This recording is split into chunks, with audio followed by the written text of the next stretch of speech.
아침에 즐거우면 하루가 행복합니다. 안녕하세요. 생방송 아침이 좋다의 김경섭입니다. 안녕하세요. 7월 23일 화요일 아침 김주환입니다.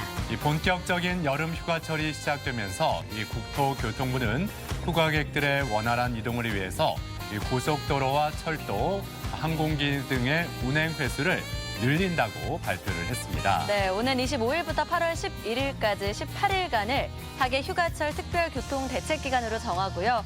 또 원활하고 편안한 교통 편의를 위해서 특별 교통 대책을 마련한 겁니다. 그렇습니다. 스마트폰 앱, 도로변 전광판, 또 교통 상황 안내 전화로 실시간 교통 상황 정보를 제공할 예정이라고 하니까요. 오후의 도로도 잘 활용해 보시면 좋을 것 같습니다. 네, 동시에 음주운전과 또 교통안전 점검, 단속도 실시한다고 합니다. 나뿐만 아니라 우리 모두를 위해서 교통안전 규칙 잘 지켜주셔야겠습니다. 네. 자, 그럼 오늘 날씨부터 알아보죠. 강혜라 기상캐스터. 네, 강혜라입니다. 네, 태풍이 지나가고 난 이후에 후텁지근한 날씨가 다시 시작이 됐는데 오늘은 또 낮 기온이 얼마나 올라갈지 혹시 또 소나기 소식은 없는지 날씨 전해주시죠. 네, 오늘은 1년 중 가장 덥다는 절기 대서입니다. 이 절기에 맞게 오늘도 폭염이 기승을 부리겠는데요. 현재 대전과 세종, 충남 지역에는 폭염주의보가 발효 중인 가운데 한낮 기온은 대전이 33도까지 치솟겠습니다. 오후에는 내륙을 중심으로 5에서 40mm의 소나기가 내리겠고요. 아침까지 충남 서해안과 일부 내륙은 짙은 안개가 끼는 곳이 있겠습니다. 차량 운행하시는 분들은 각별히 조심 운전하셔야겠습니다. 위성 영상입니다. 오늘은 북태평양 고기압의 가장자리에 들면서 구름이 많겠지만 오전까지 산발적으로 빗방울이 떨어지는 곳이 있겠고요. 오후에는 내륙을 중심으로 소나기가 오는 곳이 있겠습니다. 지역별 날씨입니다. 한낮 기온은 서안 33도, 세종과 대전 33도까지 올라 뜨겁겠습니다. 당진 30도, 예산 32도, 부여 33도까지 오르겠습니다. 바다의 물결은 모든 해상에서 1m 이하로 매우 낮게 일겠고요. 해무가 짙게 끼는 곳이 있겠습니다. 주간 날씨입니다. 목요일인 모레부터는 장마 전선이 북상하면서 올여름 막바지 장맛비가 내릴 전망입니다. 날씨였습니다. 네, 이렇게 무더위를 피해서 휴가를 떠나려는 분들 많이 계실 텐데 네. 이게 쉬기 위해서 떠나는 휴가인데 어떤 교통체증이나 바가지 요금 때문에 기분이 오히려 안 좋아질 때가 있어요. 네, 맞습니다. 그럴 때면 참 속상할 텐데요. 그런데 이렇게 사람들이 떠나고 난 도심에서 휴가를 즐기는 사람들도 늘어나고 있습니다. 도서관에서 책을 읽는 북캉스, 도심 호텔에서 또 시간을 보내는 호캉스, 도심 쇼핑몰에서 휴가를 보내는 몰캉스, 이렇게 신조어도 늘어나고 있다네요. 그래요. 그러고 보니까 이 여름방학을 맞아서 과학관, 도서관, 박물관 등에서 펼쳐지는 프로그램들이 다양하던데 네. 이렇게 시원한 에어컨 바람이 나오는 실내에서 무료로 펼쳐지는 여름방학 체험 프로그램입니다. 우리 집 근처에는 괜찮은 곳은 없는지 한번 발걸음 해보는 것도 좋을 것 같은데 네. 자, 가족 여러분은 어떠실지 그래서 오늘 사진 사연 주제 이렇게 한번 정해봤습니다.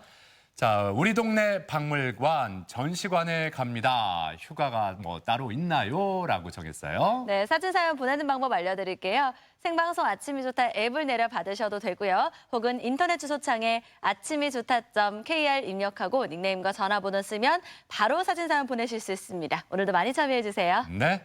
자, 오늘 첫 소식 박창규 리포터와 함께합니다. 어서 오세요. 어서 오세요. 네, 안녕하세요. 박창규입니다. 자, 박창규 리포터는 이렇게 바쁜 와중에 네. 휴가 계획 어떻게 세웠나요? 네, 올 여름 같은 경우는 조금 장마가 늦게 찾아와서 비와 함께 휴가를 보내는 경우가 많을 것 같습니다. 그래서 저도 평상시 찾지 못했었던 박물관과 전시장을 한번 둘러볼까 합니다. 하루는 북캉스, 하루는 몰캉스도 괜찮고요. 그래요? 굉장히 좋을 예. 것 같은데요. 오늘 소개해 주실 곳도 이색적인 박물관 두 곳이라고요. 그렇습니다. 대전은 연구단지와 또 정부 출연 기관들이 많아서 곳곳에 이색적인 박물관들이 많이 있습니다. 오늘은 그중에서도 현대인의 필수품이 된 휴대폰 박물관, 또 누구나 좋아하는 머니, 화폐 박물관을 다녀왔거든요. 지금부터 화면을 통해 만나보시죠. 삼복더위가 이어지는 이맘때는 방학과 휴가 시즌이죠. 여름방학 동안 아이들과 갈 만한 곳을 찾아 계신다고요? 현대인의 필수품 휴대폰 박물관은 어떠세요? 벽돌폰이라고 그렇죠. 예, 거의 뭐 무기처럼 이렇게 보였을 때가 있었는데 사실은 이 휴대폰이 되게 희소성이 있고 희귀한 물건들이거든요. 우리나라 화폐의 역사를 한눈에 만나볼 수 있는 화폐 박물관도 빼놓을 수 없습니다. 최첨단 위변조 방지 시설도 체험할 수 있는데요. 지금 이색 박물관으로 출발합니다. 바야흐로 무더위가 기승을 부리는 요즘 각급 학교마다 여름방학이 시작됐는데요. 어떻게 하면 즐겁고 보람찬 방학이 될 수 있을까요? 야, 방학이다! 드디어 여름방학이 시작됐습니다. 방학을 기다리던 우리 아이들 정말 행복하고 기쁘죠? 반면에 부모님들, 이제 아이들과 어디를 가야 하나, 뭘 하면서 시간을 보내야 되나 고민이 많으실 겁니다. 그래서 준비했습니다. 아이들과 함께 가기 좋은 이색 박물관을 소개해드리겠습니다. 가시죠! 도심 속에 숨어있는 이색 박물관을 찾아 고고! 먼저 찾아간 곳은 바로 휴대폰 박물관입니다. 가폰부터 스마트폰까지 106점의 휴대전화가 전시돼 있는데요. 대부분 단종돼 만날 수 없는 기종들입니다. 제가 써왔던 휴대전화들도 많이 있고요. 오, 휴대폰의 역사를 한눈에 알아볼 수가 있네요. 여기 보시면 뭐 벽돌폰, 카폰이라고 불리던 시절부터 지금 많이 쓰시고 있는 스마트폰까지 이런 다양한 휴대폰들이 여기 이렇게 전시가 되어 있습니다. 특별히 휴대전화를 다 모아서 박물관을 개관한 이유가 있나요? 그게 이제 저희 휴대폰이라고 하는 게 지금은 하루도 없이 못 쓰잖아요. 못 살잖아요. 이제 그런데 어떻게 보면 이게 추억이고 역사이기도 한 것들이다. 그래서 저희가 이 추억을, 사람들의 추억을 한번 모으는 것들을 만들어 보면 어떨까라는 생각을 좀 하게 됐고요.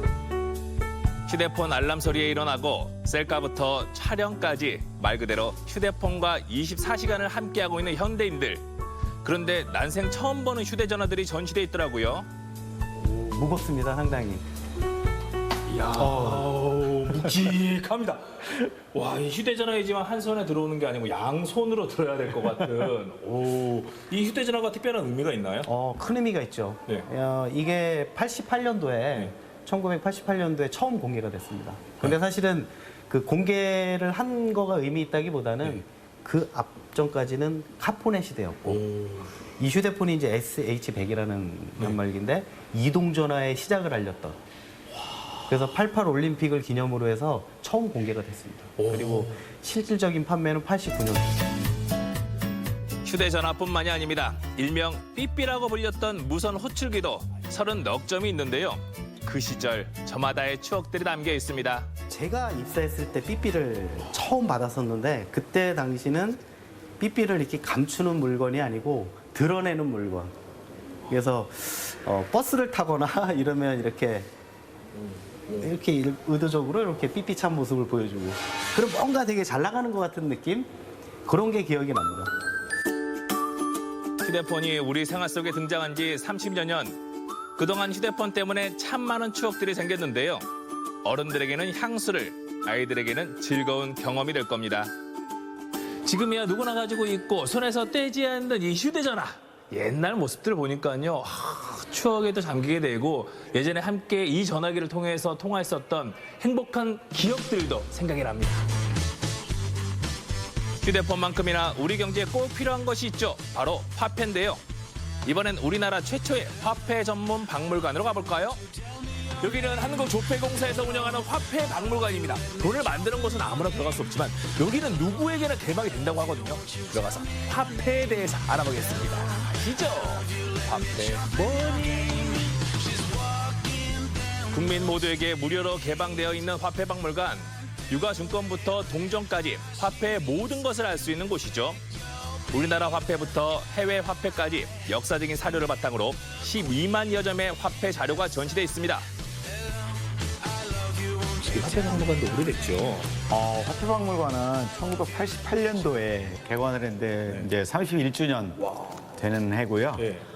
모든 국민들한테 올바른 화폐 문화를 같이 배우고 느끼고자 이렇게 무료로 개방하는 화폐 전문 박물관입니다.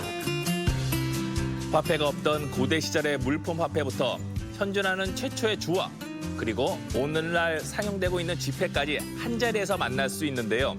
역사의 흐름과 경제 발전까지 가늠해 볼 수 있습니다.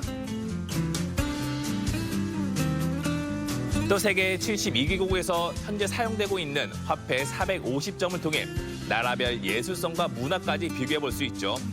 이 중에서 가장 비싼 화폐는 과연 무엇일까 궁금했는데요. 쉽게 말해서 기계화가 됐다라는 거죠. 그래서 기계로 이제 찍어내기 시작을 합니다. 그때 당시의 돈인데 네. 저기 보시면 10원 금화 있죠. 네. 10원 금화 금으로 됐으니까 조금 비싸겠죠. 비싸겠죠. 어느 정도 10원이면 한 500배? 500. 사실 10원 금화 같은 경우 네. 그때 당시에 저 정도면은 집 한 채를 정도 살 정도였었거든요. 그러면은 지금으로 따지면은 지역마다 다르겠지만 그렇죠. 2, 3억 원 되는, 몇억 원 되는 거네요. 그렇죠. 경매 시장이 있거든요. 저기에서 10원 금화가 작년에 1억 5천에 경매가 됐던 이야. 적이 있습니다. 아주 조만한 동전이 1억 5천만 원의 값어치를 하는 건 가치가 있는 거예요. 화폐 속에 숨겨진 위조 방지 요소를 체험해보는 위조 방지 홍보관. 관람객들에게 가장 인기가 많은 곳입니다. 지폐 한 장에 얼마나 많은 비밀이 담겨 있는지 알고 계시나요? 이곳에서는 지갑 속의 내 돈이 진짜인지 직접 확인해 볼 수 있습니다. 정말 신기하더라고요.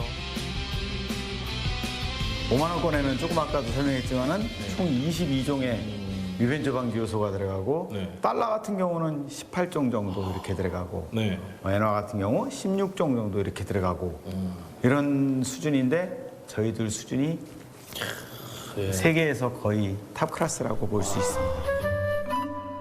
한국조폐공사에서 화폐만 만드는 줄 알았는데 국가에 공헌한 사람들에게 써야 되는 훈장과 올림픽 메달 그리고 각종 기념 주화까지 직접 디자인 생산한다고 합니다. 이렇게 특별한 기념물이 되어 만나니 그 시절들이 새록새록 떠오릅니다.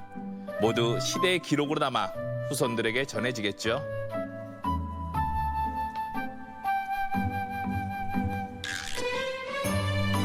뭐니 해도 머니가 최고다라고 얘기를 하지만요. 화폐 박물관에 오시면 머니, 화폐와 지폐 말고도 우표, 메달, 그리고 훈장까지 만나보실 수 있습니다. 야외 정원에서는 서원을 이루어주는 작은 연못이 있는데요. 동전을 던져 중앙에 놓인 상평통보 조형물에 넣으면 소원이 이루어진다네요. 우리가 좀 건강하고 행복하게 보냈으면 하는 바람을 담아서 행운의 동전 던지기에 도전합니다. 자, 상평통보에 들어가라, 상평통보에 들어가라. 호흡을 멈추고 길을 모아 동전을 던집니다. 과연 들어갈 수 있을까요? 일단 상평통보 글자 위에 떨어졌는데 동전아 어디 가니? 아유 실패. 동전 더 가져와야 되나? 어떻게 하지? 재미로 한다는 거 그리고 또 모인도는 불우이웃 돕기에 사용한다고 하네요. 좋은 의미로 하는 거니까 동전을 또 바꿔와야겠습니다. 저의 도전은 네버엔딩 계속됩니다. 무더운 여름 덥다고 짜증만 내고 있을 순 없겠죠. 신나는 여름방학을 좀 더 특별하고 알차게 보내고 싶다면 대전의 크고 작은 이색 박물관을 찾아가 보시기 바랍니다. 어른들은 옛 추억을 떠올리고 아이들은 책에서 만난 역사와 경제를 박물관에서 자연스럽게 만나게 되죠. 과거와 현재가 만나는 곳, 귀한 자료들이 총망라된 이색 박물관 덕분에 여름방학이 더욱더 즐거워집니다. 네, 우리 지역에 있는 이색 박물관 두 곳을 다녀왔습니다. 네. 특히 휴대폰 박물관은 도심 한복판에 있는데도 잘 몰랐다는 분들이 더 많지 않을까 싶은데 카폰, 벽돌폰, 무선 호출기, 그때 그 시절이 떠오르는데 정말 많은 분들이 가시면 굉장히 반가워할 것 같아요. 네, 저도 그 주위를 자주 지나다니면서 이런 휴대폰 박물관이 있는지는 처음 알았거든요. 휴대폰이 우리나라에서 생산된 지가 올해로 딱 30년 되는 해입니다. 휴대폰 박물관을 가시면요. 휴대폰의 역사도 알아보고 또 그 역사와 얽힌 나의 추억들도 되새겨볼 수가 있으니까요. 또 누구에게나 열려있는 공간, 휴대폰 박물관 가족들과 함께 걸음해 보시길 바랍니다. 네, 네. 그리고 또 한국조폐공사에서 운영하는 화폐박물관에도 볼거리가 정말 다양합니다. 그런데 이번에 여름방학을 맞아서 특별 프로그램도 있다고요? 네, 이번 달 30일부터 8월 31일까지 만들기, 그리기, 그리고 또 여름방학 특강 등 다채로운 프로그램들이 운영이 됩니다. 자세한 것은 화폐박물관 홈페이지를 참고를 해주시고요. 가족들과 특히 또 어린 친구들과 함께 나들이하면 즐거운 여름방학이 되시겠네요. 네, 네. 이 화폐박물관은 우리나라 최초이자 유일한 화폐 전문 박물관인데 그래서 전국에서 많은 사람들이 찾고 있습니다. 자, 여름방학을 맞아서 아이들과 함께 이렇게 이색적인 박물관 투어 한번 해보시는 것도 좋을 듯합니다.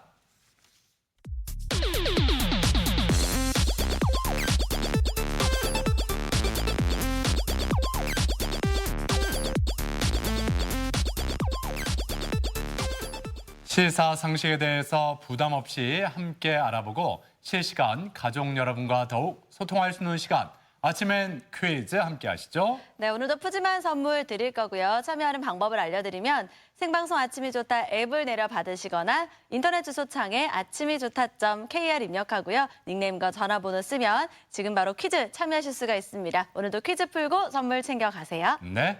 자, 계속해서 박창규 리포터가 가족 여러분을 퀴즈의 세계로 안내합니다. 네, 매일 아침 만나는 소소한 기쁨 아침엔 퀴즈. 오늘은 저와 함께하고요. 첫 번째 문제는 앞서 대전 어디까지 가봤니에서 대전에 있는 이색 박물관을 소개해 드렸는데요. 관련된 문제입니다. 문제 나갑니다.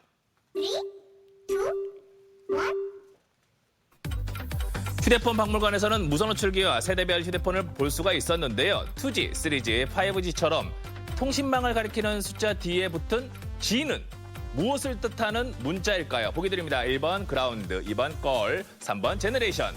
네.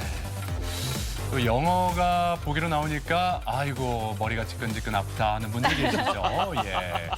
정말 뜬금없는 힌트를 좀 드릴 수밖에 없는데 네. 이 보기 중에 그라운드 골 제너레이션이잖아요. 네. 예. 근데 우리 어르신들이 많이 예전에 쓰셨던 말하고 비슷해요. 아, 네. 어떤 말인가요? 어떤 그러니까 거요? 그 자식들 보고 네. 아 쟤는 왜 이렇게 누구 닮아서 이렇게 속을 썩인다냐? 예, 쟤는 누굴 닮아서 이렇게 쟤는 왜 저래? 속을 왜 썩인다냐? 이렇게 아. 많이들 말씀하셨잖아요. 네. 그라운드 골 제너레이션 예, 네. 골라보시기 바랍니다. 자, 결정적인 힌트가 된 것 같습니다. 그 G의 G는 어떤 문자일까요? 오늘 아침의 퀴즈 첫 번째 문제였습니다. 정답 확인해 볼까요? 나갑니다. 3번 제너레이션이 정답이었습니다. 5G, 5세대 이동통신의 약자입니다. 발전하는 통신망은 이처럼 세대로 표현이 되는데요. 2G는 음성통화와 문자 메시지 전송이 가능했고요. 동영상 전송이 가능한 시점은 3G 통신 시대부터였습니다. 네, 그러니까 G, 제너레이션, 세대라는 뜻인데 네. 자, 이렇게 우리나라에서는 벌써 6세대 통신망 개발을 준비 중이다 이런 이야기도 들리던데 이 세대별 통신망이 우리 삶을 많이 바꿔놨다라는 거는 확실히 느낄 수가 있습니다. 네. 예. 자, 이제 두 번째 문제로 향해 달려갑니다. 두 번째 문제 주세요. 네, 오늘 아침의 퀴즈 두 번째 문제는 절기와 관련된 문제를 준비했습니다. 문제 보여주시죠. 7월 23일 오늘은 24절기 중 12번째 해당하는 절기에 속한 날인데요. 대개 중복 무렵에 들면 염소뿔도 녹는다라는 속담이 있을 정도로 더위가 극에 달하는 시기이기도 합니다. 오늘에 해당하는 절기는 무엇일까요? 보기 드립니다. 1번 소서, 2번 대서, 3번 입추. 네. 자, 이번에는 좀 힌트다운 힌트를 드려보겠습니다. 네. 예. 그 기사 중에서 네. 예, 우리가 어떤 걸 크게 부각시켜서 예, 기사화시키는 게 있잖아요. 아, 예. 땡땡 특필. 그렇죠. 예. 땡땡 특필. 예. 오. 이 앞에 들어가는 말을 좀 골라 주시면 예. 네, 땡땡 특필. 물론 같은 의미를 가지고 있는 건 아니지만요. 그렇죠, 예. 네, 절기 중에서 가장 여름, 오늘 무엇이라고 얘기할까요? 자, 정답 확인해 보겠습니다. 보여주시죠. 2번 대서가 정답이었습니다. 한여름은 김매기, 잡초배기 등 농작물 관리에 바빠지는 시기인데요. 바쁘게 일하는 와중에도 우리 선조들은 대서가 되면 술과 음식을 마련해 계곡 등을 찾아 휴식을 취했다고 하네요. 네, 바쁜 와중에 휴식을 취하는 것도 또 무더위에 지치지 않기 위한 우리 선조들의 지혜가 아닌가 싶습니다. 네. 자, 이제 세 번째 문제 함께 풀어봅니다. 세 번째 문제 주시죠. 네, 이번에 OX 세 번째 문제는 동물과 관련된 문제를 준비했습니다. 문제 나갑니다. 세상의 모든 개는 옆으로 걷는다. 맞으면 O, 틀리면 X. 여러분들 선택을 해주시죠. 네, 보통 개는 옆으로 걷긴 하는데요. 그렇죠. 예. 근데 세상에 이런 일이 뭐 이렇게 우리가 놀랄 때가 있잖아요. 그렇죠? 네. 예. 세상 만물 다 똑같지는 않을 것 같다라는 생각도 들고 예. 가족 여러분 어떻게 생각하시는지 예. OX 골라주시기 바랍니다. 네, 여러분들 선택을 해 주십시오. 세상의 모든 개는 옆으로 걷는다. 아니다, 나는 앞으로 걷는 개도 봤다. 어떤가요? 정답 확인해 보겠습니다. 보여주시죠. 정답은 X였습니다. 개가 옆으로 걷는 것은 발의 관절이 옆으로 접히기 때문인데요. 갯벌에 사는 개들 중에 밤개는요. 다른 개들과 달리 집게 다리를 비스듬히 들고 앞으로 걷는다고 하네요. 네. 오. 봄, 여름 갯벌 가면은 볼 수 있는 개인데 이 밤개가 이렇게 앞으로 걸을 수 있는 이유가 다른 개에 비해서 다리가 얇고 다리와 다리 사이 거리가 멀기 때문이라고 하네요. 네. 예. 자, 이제 네 번째 문제로 향해 달려갑니다. 네 번째 문제 주시죠. 네, 여름철 필수품 자외선 차단제일 텐데요. 관련된 문제를 준비했습니다. 문제 나갑니다. 놀랍게도 그 옛날 고조선 시대에도 자외선 차단제가 있었다고 합니다. 기록에 따르면 선조들은 이 동물의 기름을 발라서 보온과 자외선 차단을 동시에 해결했다고 하는데요. 자, 그렇다면 과연 이 동물은 무엇일까요? 보기 드리겠습니다. 1번 돼지, 2번 소, 3번 닭. 네. 김지원 아나운서 고기 굉장히 좋아하잖아요. 엄청 좋아하죠. 그렇죠. 예. 우리가 보통 이게 돌판이나 소뚜껑 거기에 이렇게 고기 구워 먹기 전에 네. 이걸로 이렇게 한번 이렇게 쭉 이렇게 문지르죠. 맞아요. 예. 이거 들고서 이렇게 집게로 쓱쓱 문지르고 그다음. 구워 먹죠. 이 기름으로 좀 불판을 정리를 좀 하는데요. 맞아요. 자, 이 무엇일까? 예전에 자외선 차단제로 쓰였던 이 동물의 기름은 무엇일까요? 정답 확인해 보겠습니다. 보여주시죠. 1번 돼지가 정답이었습니다. 우리나라에서 처음으로 화장이 시작된 것은 종교적 의례와 또 건강 등을 위해서였다고 하는데요. 후원서에 따르면 고조선 음누이는 돼지 기름을 몸에 발라서 추위와 햇볕에 타는 것을 막았다고 합니다.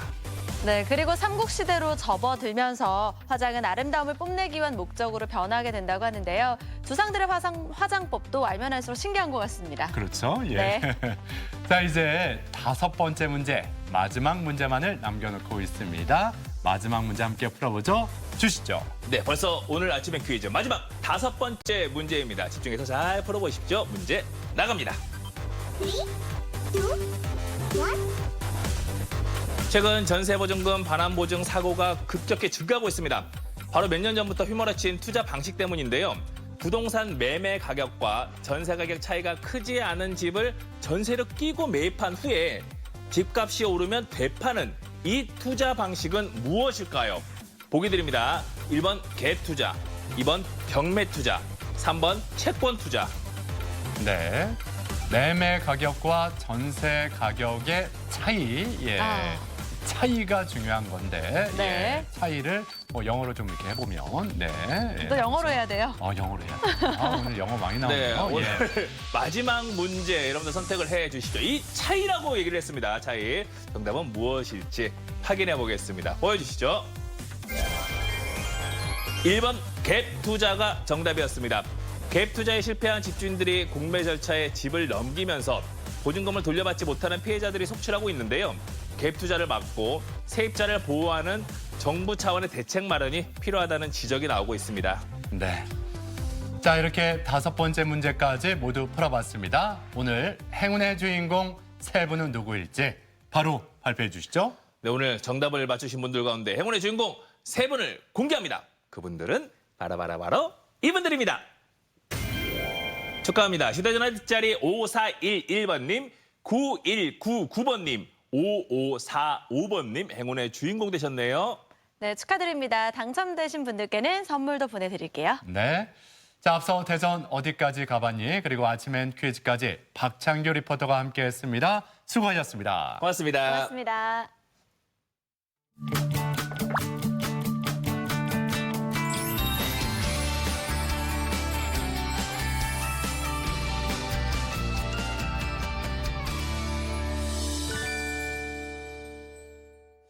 여름 휴가면은 바다가 먼저 떠오르고 또 바다 하면은 제주도를 빼놓을 수가 없죠. 네. 자, 올 여름에도 제주로 휴가 계획 세운 분들 많이 계실 텐데 제주 바다를 더욱 신나게 즐길 수 있는 방법을 소개해드리겠습니다. 네, 사실 바다는 바라만 봐도 너무 좋지만요. 그 바다에서 신나는 레저 스포츠를 즐길 수 있다면 더욱 시원하겠죠. 새로운 익스트림 레저 스포츠로 제주 바다를 한번 즐겨보겠습니다. 화면으로 만나보시죠.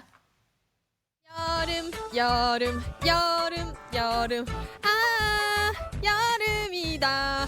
여러분 아직도 집안에만 계신다고요? 제주 바다가 여러분들을 기다리고 있습니다. 저와 함께 같이 바다로 가요. 팔로우.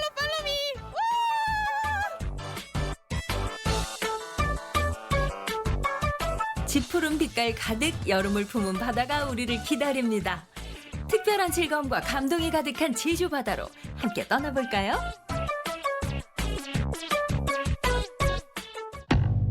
빛빛 환상적인 모습으로 유혹하는 곽지 해수욕장에 닿았습니다.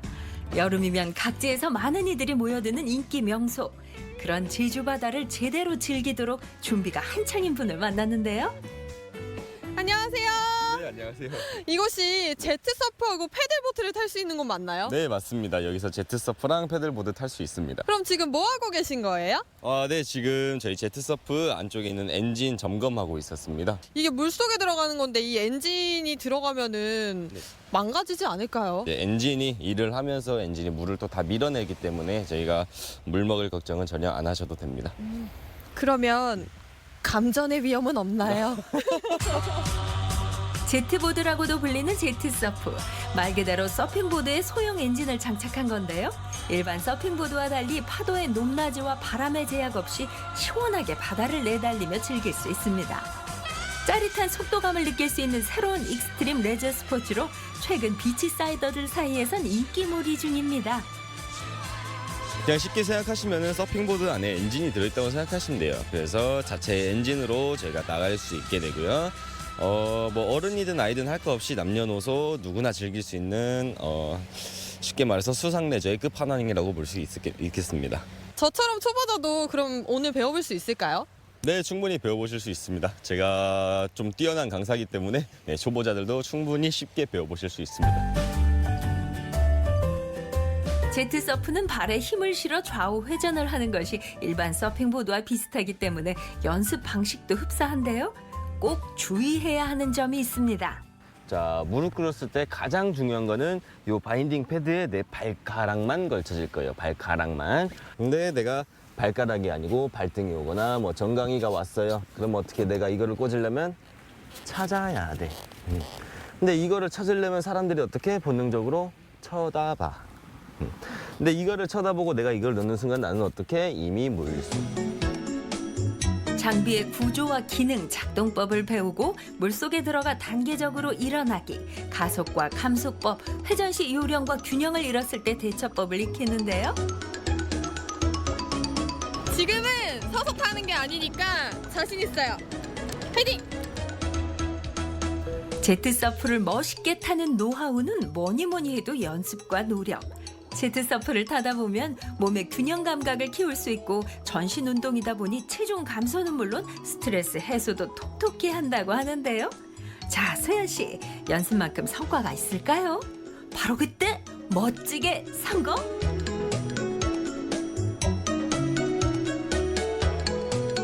선생님 저 탔어요. 일어났어요. 와, 역시 유능한 강사라고 하시더니. 근데 어때요? 저 잘 탄 것 같아요? 네, 진짜 굉장히 잘 타셨어요. 네, 처음 치고 진짜 잘 타셨어요. 근데 이렇게 좀 익스트림한 거를 즐겼잖아요. 네네네. 조금 좀 편안하게 즐길 만한 것도 없을까요? 그럼 저희 패들보드도 있거든요. 패들보드 한번 타보시겠어요? 패들보드 타러 갑시다. 패들보드는 보드 위에서 중심 잡는 법과 패들, 즉 노를 젓는 법을 숙지하면 여유 있게 즐길 수 있는데요. 완전히 일어선 다음 패들의 각진 부분이 바깥쪽으로 향하게 해 저으면 물살을 쉽게 가를 수 있답니다. 아까 탄 제트 서프보다 훨씬 쉬운 것 같아요. 네, 그러십죠. 그냥 타러 가면 되나요? 네, 그냥 타러 가시면 돼요. 근데 한 가지 궁금한 게 있어요. 네. 이 패들보드도 타다가 빠지면 올라와야 되잖아요. 네, 올라가야죠. 근데 혹시나 올라오다가 이게 뒤집어지면 어떡하나 이런 또 고민이 되네요. 뒤집어지면은 다시 뒤집으시면 됩니다. 네. 패들보드는 하와이 원주민들이 섬과 섬을 이동하기 위해 통나무 보드 위에 서서 노를 저으며 이동했던 수단에서 유래됐다고 하는데요. 현재 세계적으로 선풍적인 인기를 끌고 있습니다. 몸의 균형 감각을 극대화시키기 때문에 서 있기만 해도 운동이 된다고 하는데요. 패들보트를 지금 타고 들어오셨는데 타보시니까 어떠세요? 규정 잡기가 생각보다 수월치가 않네요. 그래도 그게 너무 이렇게 바다의 움직임에 맞춰서 제가 움직이니까 너무 재밌고 또 이게 도전도 되고 그러네요. 재밌었어요. 그리고 기회가 되면 저 혼자서 서서 한번 도전해 보고 싶습니다. 우와, 말등대다, 말등대. 우와, 너무 좋다. 우와. 소연 씨, 어디 가세요? 아니, 여기 오면은 이렇게 말등대도 볼 수 있고 가장 좋은 게 수중에서 할 수 있는 시워커를 할 수 있다고 하는데 도저히 눈 씻고 찾아봐도 어디서 하는지 알 수가 없어요. 시워커는 이쪽에서 할 거예요. 2호 해변에서 즐길 수 있는 시워커. 바다에 들어가 생태계를 관찰하는 수중 레포츠인데요. 수영을 못하는 이는 물론 남녀노소 누구나 쉽게 체험해 볼 수 있는 특별한 비밀이 있습니다. 시워커는 이제 표면 공급식이라고 해서 헬멧을 쓰고 물속에 걸어 다니면 되는 아주 간단한 수중 체험 놀이인데, 이제 헬멧을 쓰면 가장 좋은 게 뭐냐면 이제 여기 이 이상으로 물이 안 올라오기 때문에 화장이 지워지지 않고 머리가 젖지 않고 간편하게 수중을 체험할 수 있는 그런 놀이예요. 호기심 반 두려움 반으로 시워커를 준비하는데요. 긴장되지만 이것도 제가 잘 즐기고 올라와서 어땠는지 말씀드릴게요. 안녕! 30kg 정도 되는 헬멧이 추와 산소통 역할을 합니다. 긴장하고 걱정했던 것과 달리 신나고 짜릿한 체험. 청정한 제주 바닷속 풍경은 물론 바닷속 올레길을 걸으며 또 다른 세계를 만나봅니다. 1시간의 시워커를 끝내고 나온 소연 씨.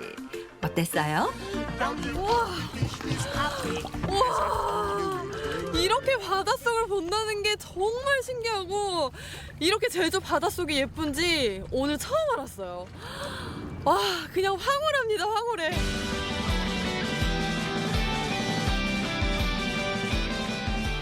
더위를 잊고 싶을 때, 새로운 활력이 필요할 때 주저없이 제주 바다로 떠나세요. 즐거움 가득한 제주 바다가 기다립니다. 제주 바다 곳곳에서 즐기는 짜릿한 레포츠. 이 여름 스트레스와 걱정을 날려버리고 더위까지 잊어보자고요. 덥다고 집안에만 있지 마시고 더운 여름 제주 바다에서 즐겨보세요.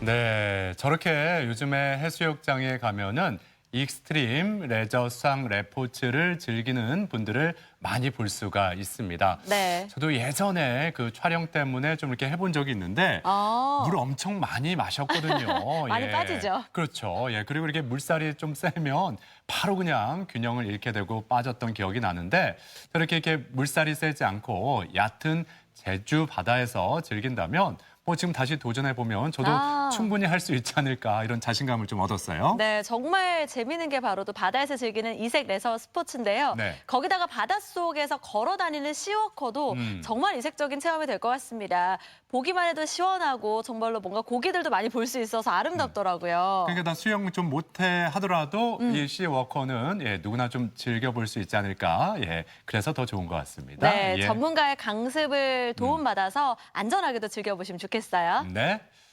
자, 이번에는 강원도 강릉으로 한번 떠나보겠습니다. 예, 강원도에는 신사임당에 오죽헌이 있죠. 네. 그런데 이 신사임당이 자수 솜씨가 그렇게 좋았다고 알려져 있는데, 그래서인지 강릉만의 특징이 있는 강릉 자수가 전해오고 있습니다. 네, 조선시대 말부터 강릉만의 스타일이 있었다고 하는데요. 그 영향을 받아서 이번에 새로운 전시회가 열렸습니다.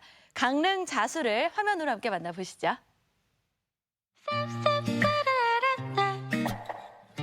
여러분, 강릉자수라는 말 혹시 들어보셨나요? 예로부터 강원도 강릉 지역에서는 말이죠, 옷이나 침구류, 보자기 이런 생활용품에 수를 직접 놓아서 사용하곤 했었는데요. 요거를 가리켜서 강릉자수라고 부르곤 했습니다.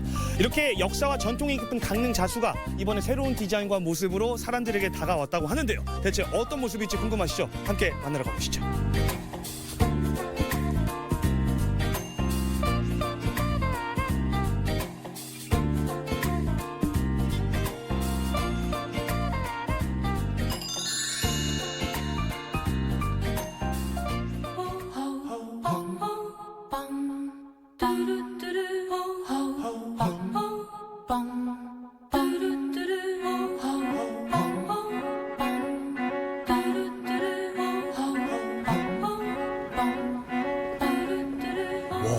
아니 제가 지금 잠깐 둘러봤는데도 이 색감이 너무 화려해서 저의 눈을 딱 사로잡거든요. 그런데 동시에 또 이 수수한 매력도 있는 것 같아요. 그래서 묘한 매력이 이게 지금 공존하는 것 같은데 일단 저는 마저 작품을 더 둘러봐야 될 것 같습니다. 이야, 예술 감각이 확 살아오르네 그냥. Starry, starry night. Paint your palette blue and gray. Look out on a summer's day. With eyes that know the darkness in my soul. Shadows on the hills. Sketch the trees and the daffodils. Catch the breeze and the winter chills. In colors on the snowy linen land. Now I understand what you tried to say. 이 29점의 작품들이 그러면은 그 전부 다 강릉자수를 모티브로 하신 건가요? 아, 그렇지는 않고요. 네. 제가 5년 전에 강릉자수를 접했거든요. 그래서 제가 처음 보고 너무너무 좋고 아름다운 것이고 우리 것이고 네. 그것을 모티브로 해가지고 지금 작품을 그러니까 5년 전부터 시작한 거죠. 근데 이 자수라는 게 사실 뭐 강릉뿐만 아니라 다른 지역에도 분명히 있을 텐데. 그렇죠. 그 중에서도 이 강릉자수가 갖고 있는 어떤 우수성? 혹시 작가님은 어떻게 평가를 하시나요? 뭐 제가 뭐 전문인이 아니라서 뭐 우수성이라든가 이렇게 분별 있게 딱 말씀을 못 드리겠는데요. 아주 섬세하고 컬러도 그렇고 네. 그 한 점 한 점 떴던 것들이 네. 진짜 저 어머니가 예전에 그 밥상보를 만들고 이렇게 해주셨던 옷을 손으로 만들어 주셨던 네. 그런 것과 굉장히 일치되는 것 같아서 저는 굉장히 훌륭하고 지금도 뭐 예전에 있던 것이 다시 돌아와서 부각이 되고 요즘 젊은 세대들도 옛날의 것을 아름다워하고 간직해하고 사랑하잖아요. 그렇죠. 그래서 강릉자수도 이렇게 간다 그러면은 앞으로도 좀 더 많은 사랑을 받고 또 사랑을 해주셔야 되겠죠. 네.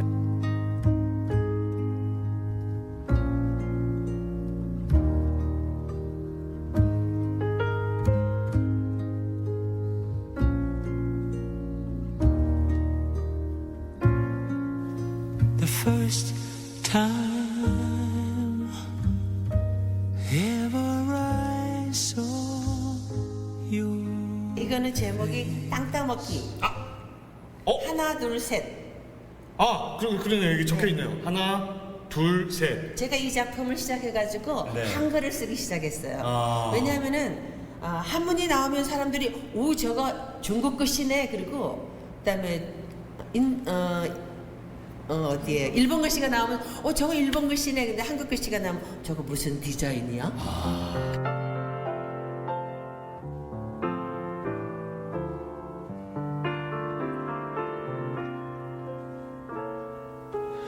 Smile though your heart is aching. Smile 이야, even though 이쪽에는 말이죠. 또 마찬가지로 다양한 작품들과 더불어서 실제 그 소품들까지 좀 전시가 되어 있는데 가방, 안 그래도 저 지금 가방이 다 헐어가지고 해져가지고 이거 하나 사야 되는데 어우야, 이거 어때요? 이쁘지 않아요?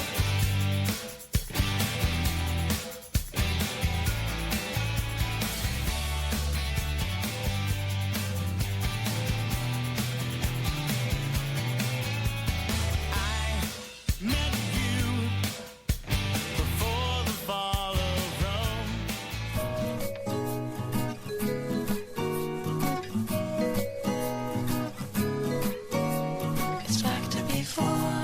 I'm not that sure. I wanted to be there.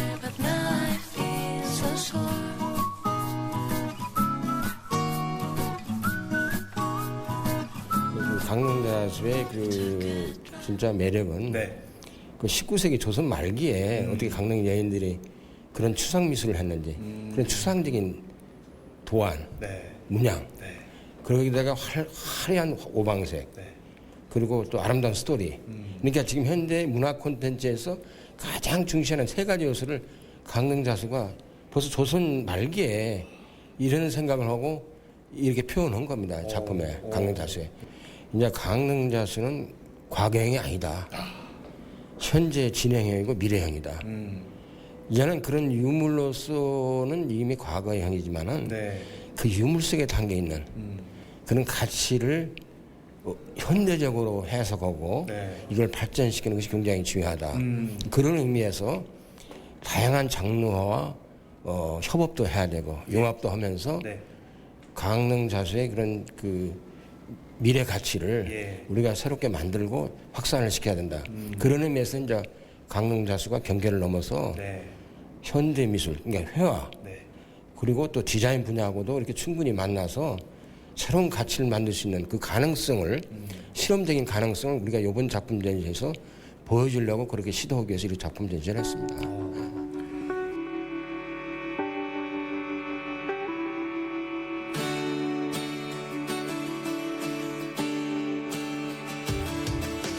Over the sea and far away, she's waiting like an iceberg, waiting to change. But she's cold inside. She wants to be 작품을 소개해 주시죠. 지금 들고 계신 걸 혹시 보여주실 건가요? 아, 네. 저 이렇게 가방을 만들었는데요. 네. 그동안에 네. 쭉 자수로만 했는데요. 네. 자수도 들어가고 여기 보면 우리 집 강아지가 들어갔거든요. 이건 자수예요. 아유나. 네, 네. 귀엽다. 그리고 이제 그림을 네. 조금 일부 자수만 하면 또 이렇게 실증을 내시는 분도 계셔서 그림도 이렇게 넣어서 자수를 이렇게 가방을 만들었습니다. 그 사실 제가 뭐 미술 잘 모르긴 하는데 네네. 자수가 있으니까 뭔가 좀 입체감이 있고요. 네네네. 그림을 하니까 뭔가 심심하지 않고 네네네. 그런 것들을 노린 거죠. 네, 네. 잘했다고 칭찬 한번 해주세요. 잘했어요.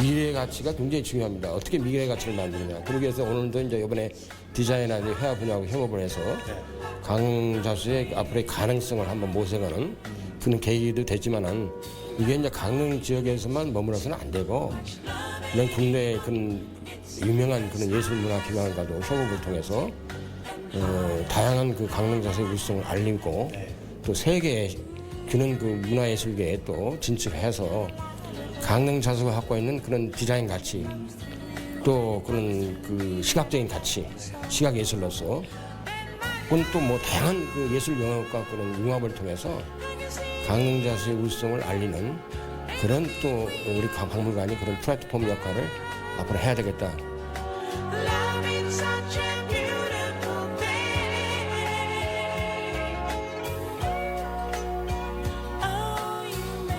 네, 미술 작품으로 거듭난 강릉 자수를 만나봤습니다. 네. 제가 자수에 대해서는 잘 알지 못하지만 화면 보니까 이 한 땀 한 땀 그 정성이 가득하다는 거는 느껴지네요. 예. 네, 산업화와 대량 생산 때문에 이런 자수 문화가 사라질 수도 있었지만 여전히 이 문화를 지켜나가는 분이 계셔서 정말 다행이다라는 생각이 들었습니다.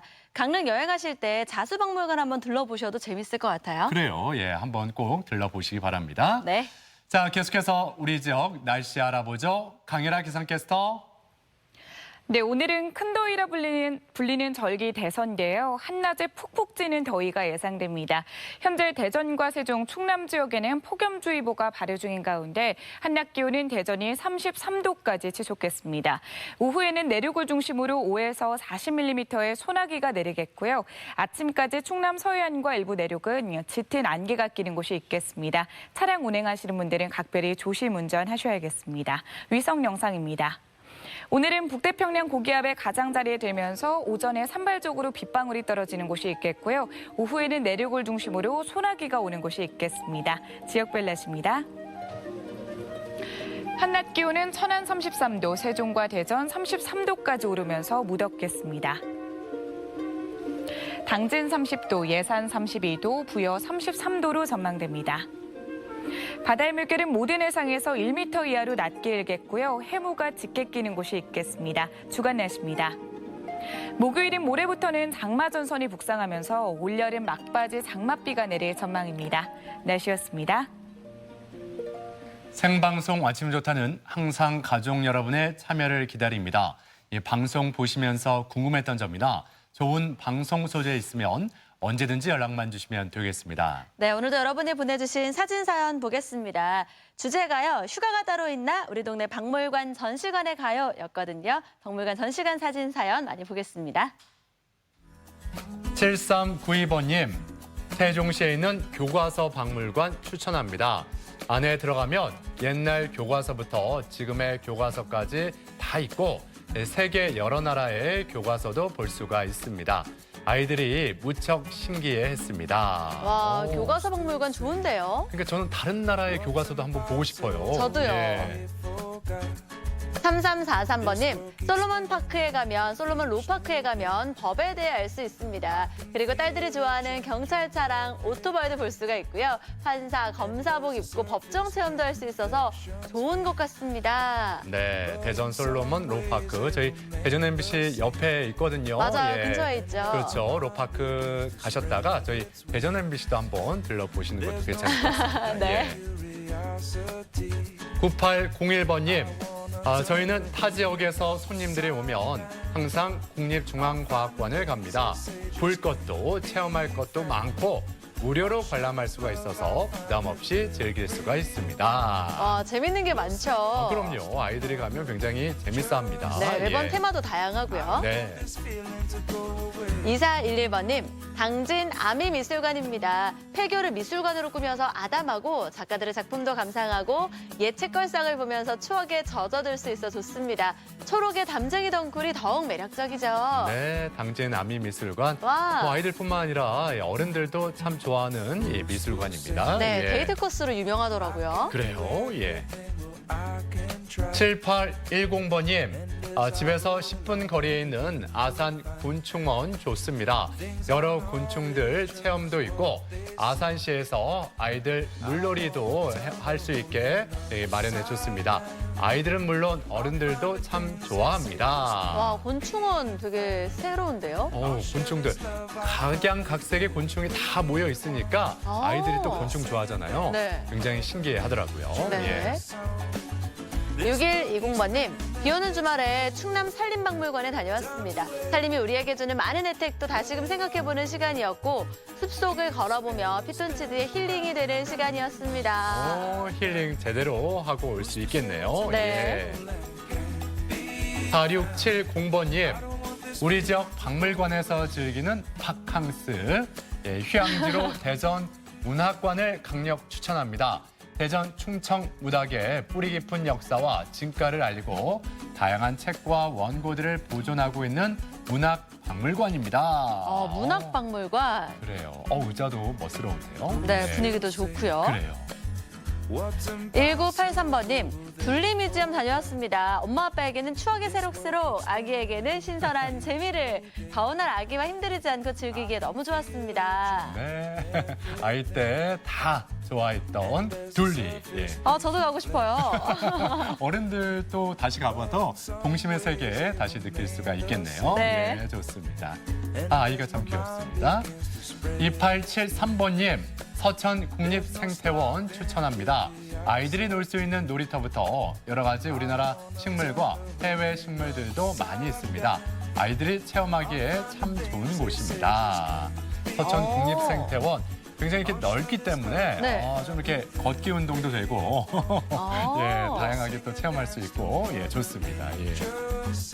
4872번님, 천안 동남구 창별관 3층 한뼘미술관에서 지역 주민이 함께 만드는 그리다방 네모 키트 전시회가 열렸습니다. 거기에 저희 아이들 작품도 걸렸죠. 오랫동안 기억에 남을 것 같습니다. 그렇군요. 전시회가 열렸군요. 이 화분 그림이 아이들 그림인가 봐요. 또 이것도. 와. 네, 아이의 그림이 이렇게 딱 전시되어 있으면 또 부모 마음이 뿌듯합니다. 네, 엄청 예. 뿌듯하실 것 같은데요. 그래요. 예. 자, 이렇게 오늘도 많은 분들이 사진 참여해 주셨는데 모든 분들께 감사드리고 오늘도 세 분께 행운을 전해드리겠습니다. 네, 계속해서 우리 지역의 문화 행사 소식도 알려드릴게요. 대전시립무용단 2019 기획공연 한여름밤 댄스 페스티벌이 25일부터 27일까지 저녁 8시 대전시립미술관 야외 특설무대에서 마련되고요. 한여름밤 과학관은 살아있다 국립중앙과학관 전시관 야간 개장은 26일부터 8월 17일까지 매주 금요일과 토요일에 열립니다. 매주 4명의 초대 작가들의 작품을 릴레이로 총 10주간 걸쳐서 선보이고 있는 빅앤빅 아트페어는 8월 27일까지 대전 MBC M갤러리에서 진행됩니다. 미술 따라 걷는 대전, 대전여 지도 전시가 8월 25일까지 대전시립미술관 창작센터에서 열립니다. 1인 미디어를 위한 꿀팁, 톡톡한 만남이 25일 저녁 7시 천안시 충남 콘텐츠 코리아랩 1층 열린 마루에서 마련됩니다.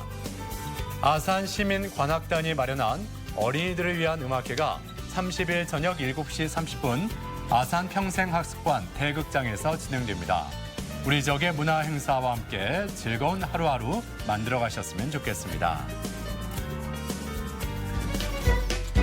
본격적인 휴가철이 시작되는 요즘 즐거운 휴가를 위해서 미리미리 챙겨야 할 것들이 많습니다. 장거리 주행을 앞두고 자동차 점검부터 피부 트러블 예방을 위한 대책까지 내일 아침 똑주부 궁금한 거 이슈에서는 휴가 전 점검 리스트를 소개합니다. 네, 방학이 시작된 만큼 아침부터 아이들과 전쟁 아닌 전쟁을 치르고 있다는 부모 계실지 모르겠습니다. 네. 또 이 방학 계획을 아직 구체적으로 세우지 않았는데 그래서 걱정이다 하는 분들도 계실 것 같고요. 네, 예. 그래서 내일 아침에는요. 평택대학교 차명호 교수 모시고요. 우리 아이들의 마음을 튼튼하게 하자라는 주제로 방학 특강 초대석을 마련했습니다. 네, 자, 한 달여간의 방학 기간 동안 초등학생부터 고등학생까지 무조건 해라 이렇게 말씀만 하지 마시고 네. 아이들의 마음을 이해해 볼 수 있는 그런 시간을 한번 만들어 보시는 것도 의미 있을 것 같습니다. 네. 예. 자, 오늘 하루도 건강하게 또 활기차게 보내시길 바라고요. 저희는 내일 아침 8시 30분에 다시 인사드리겠습니다. 오늘 함께해 주신 여러분 고맙습니다. 고맙습니다.